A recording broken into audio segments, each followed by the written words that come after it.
Okay, so we are looking at the new POCO X7, of course, from POCO. And for those of you that have watched this channel before, I've reviewed a fair bit of the POCO phones.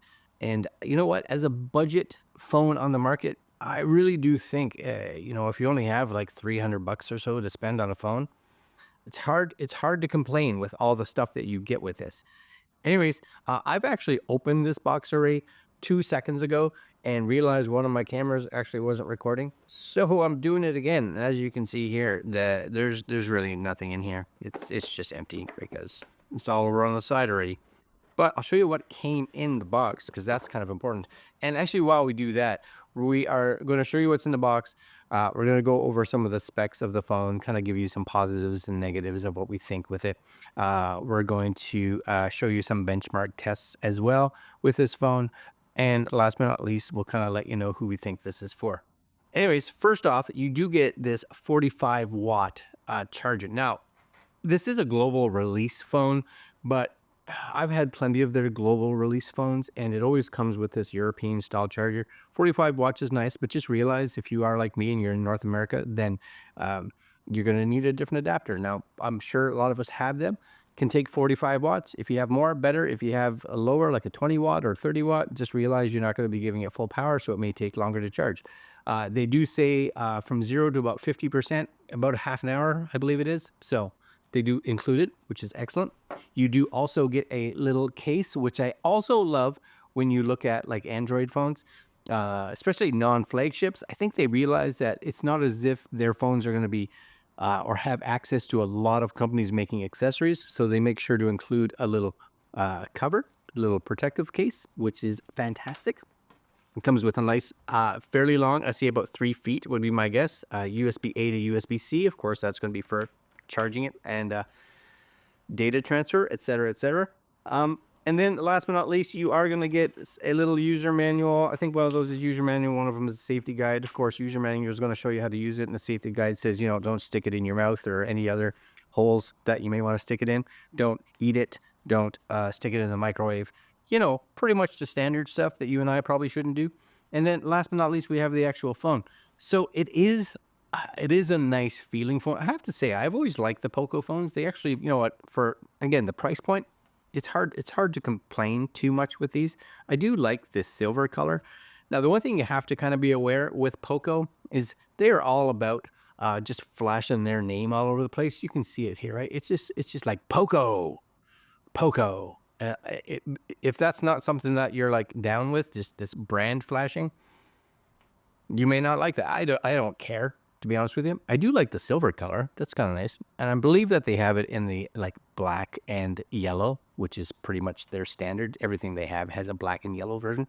And you get these ginormous, absolutely ginormous camera lenses on here. So we'll talk about the cameras in a few minutes. But just realize they stick out, right? You guys, they stick out. So if you are someone that's going to be like putting this down on the table, just realize there may be quite a bump on there, right? There may be quite a bump on there. So even with the case on there, the case helps, right? The case definitely helps. But,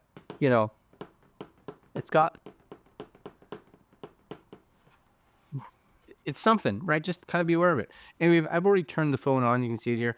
I'm going to go through the actual setup, download some benchmark softwares, play around a little bit with it, and then we'll go through some of the specs, let you know some of our thoughts on what's good, what's not good, and then we'll end up telling you what our final thoughts are and who might appreciate this phone.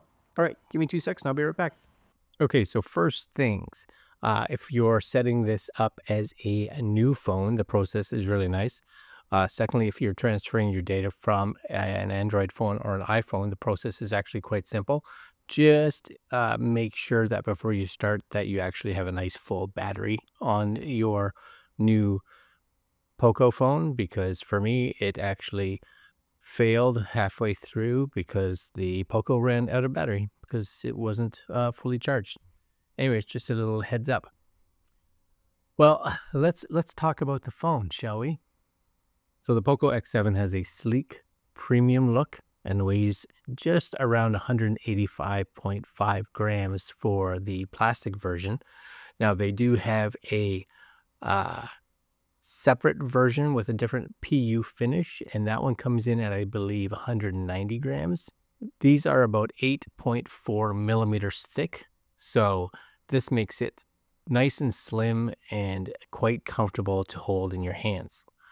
Plus, this phone does have an IP68 water and dust resistance rating, which is actually quite nice and pretty impressive at this price point. While the build quality is solid, as I did state before, the camera bump on the back is definitely noticeable. So even with a case and without a case, it will definitely wobble on flat surfaces. So this is definitely something that you're going to want to be aware of. Moving on to the actual display, the POCO X7 features a beautiful 6.67-inch crystal res AMOLED panel with a 1.5K resolution coming in at 2712 by 1220. It has a 120 hertz refresh rate and a very responsive 480 hertz touch sampling rate. Plus, this go round, the actual screen is protected by Corning Gorilla Glass Victus 2, so that should make it nice and strong. Now, if the screen brightness is of importance, brightness here of the screen peaks at about 3000 nits, making it perfect for outdoor use. And it also now supports Dolby Vision, HDR10 Plus, and DCI P3 color gamut. So watching pretty much any kind of content feels nice, bright, and colorful. Honestly, this display is much better than I thought that you should be able to get in a phone of this class and category. Now, under the actual hood of the POCO X7, we are seeing that it's using the new Dimensity 7300 Ultra chipset. This is actually built on a 4nm process. It's paired with LPDDR4X RAM and UFS 2.2 storage options.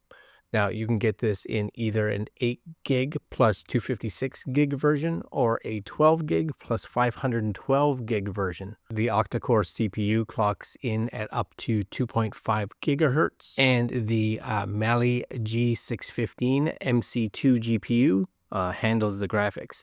Now, you will see in some of our benchmark tests what kind of performance these actually put out. So in real world usage though, this phone actually performs very well. Gaming is smooth on games that require medium to even high settings. And of course, daily multitasking is quick and snappy. However, this isn't a flagship chipset. So if you're looking for anything with ultra graphics, which would be on, let's say, more demanding games, this phone may be pushed to its limits for sure. Now let's talk about the actual cameras on the POCO X7. The POCO features a 50 megapixel main sensor, which does have optical image stabilization. Comes with an 8 megapixel ultra wide lens and a 2 megapixel macro lens. The main sensor is pretty good in good lighting, delivering sharp and actually quite vibrant photos. Also, in low light, thanks to the optical image stabilization and the night mode, it still holds up decently. However, details tend to soften and noise does become more apparent. The ultra-wide camera is decent, but it does struggle with edge distortion, and the macro lens, honestly, the macro lens I've talked about in every POCO camera that I've ever reviewed. It's definitely not the reason that you buy this phone. It's there. It's 2 megapixels, and honestly, I would just take a photo with the standard camera and just zoom in on it. On the front, you've got a 20 megapixel selfie camera, which does a solid job, you know, for both selfies and video recording. So for video, the main camera on this can record up to 4K at 30 frames per second, and the stabilization is decent, thanks again to the optical image stabilization. Dynamic range and color reproduction are solid. Again, at this price point, you really don't want to be putting this up against a flagship device. But in low light video, you will notice some noise creeping in. And the lack of any advanced stabilization, like any additional electronic image stabilization, can definitely make handheld shots jittery. So for casual users, it's probably more than good enough, but anybody that wants to have more control and maybe use this for content creation may want to look at a higher end phone. The battery life is another standout with this. It's a 5,110 milliamp hour battery. The POCO X7 can easily last a full day of heavy use. So that would be gaming, streaming, multitasking.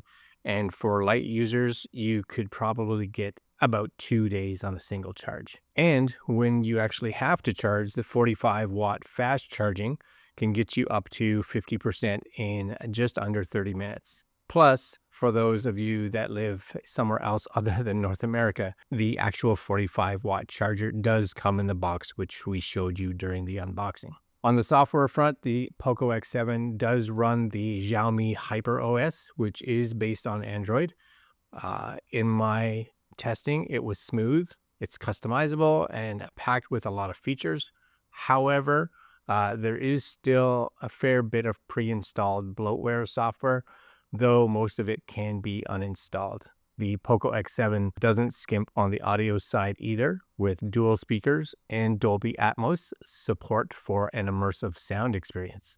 On the connectivity front, it's got Bluetooth 5.4, Wi-Fi 6, and 5G support for fast and reliable connectivity, which is great again at this price point. So what's the final verdict? Well, at this price point, the POCO X7, I think, is a killer deal. With a gorgeous display, solid performance, very capable camera setup, and very good battery life, it's hard to go wrong. Add in, of course, the IP68 rating and the Dolby Atmos support, and you've got a phone that punches well above its weight. Of course, it's not a perfect phone. The macro lens is pretty basic at 2 megapixels. The low light video could definitely be better, and the chipset isn't built for any ultra high-end gaming. But again, you're looking at a $299 price point. So it's kind of hard to complain. So what do you think of the POCO X7? Is this your next smartphone? Let me know in the comments. And as always, don't forget to like, comment, share, and subscribe for more in-depth reviews. Thanks for watching, and I'll catch you guys in the next one. Later.